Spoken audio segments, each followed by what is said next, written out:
Saletti und Hallo zu Reville. Gestern Abend ist wieder Deauville gelaufen. Und das Mal habe ich es sogar geschafft, ins Publikum zu kommen. Das heisst, je hässiger, desto mehr Views. Da ist mir aufgefallen, es hat echte Menschen im Publikum. Also nicht einmal Pappaufsteller. Was ihr auch nicht machen solltet, ist sowas. Was auch ganz schlecht ist sowas. Doch gibt es mehr Leute, die Deauville kennen. Finden wir das doch gerade mal raus.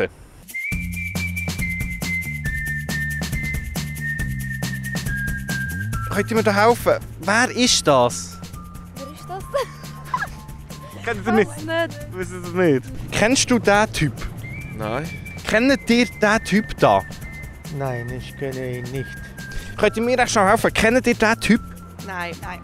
Kennt ihr den Dominique Deauville? Hallo? Kennt auch jemand von euch? Irgendjemand? Kennst du den? Ey, du gar keinen Druck, gell? Musst keinen Druck haben. Was würdet ihr sagen, was macht er? Der ist in einer Bank angestellt. Der sieht aus wie Komiker.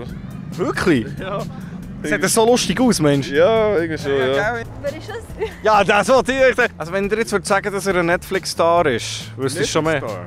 Ja, mehr als schauspielermäßig etwas, ja. Es stimmt zwar überhaupt nicht, aber es wäre schön. Sieht einfach...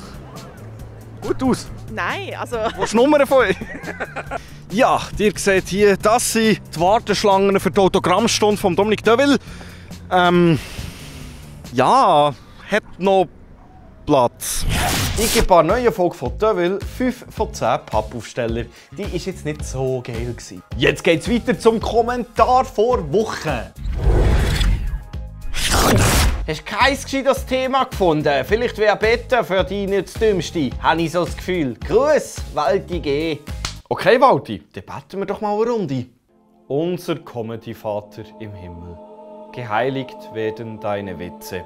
Unsere tägliche Pointen gib uns heute und vergib uns unsere Schuld. Bin ich tot? Ja, Flocke. Schlechte Witze senken die Lebenserwartung. Ja, aber meine Witze sind doch viel besser als die von Deauville. Das sehe ich anders. Nein! Nur ein Traum. So kommt man schon aus jedem Sketch raus.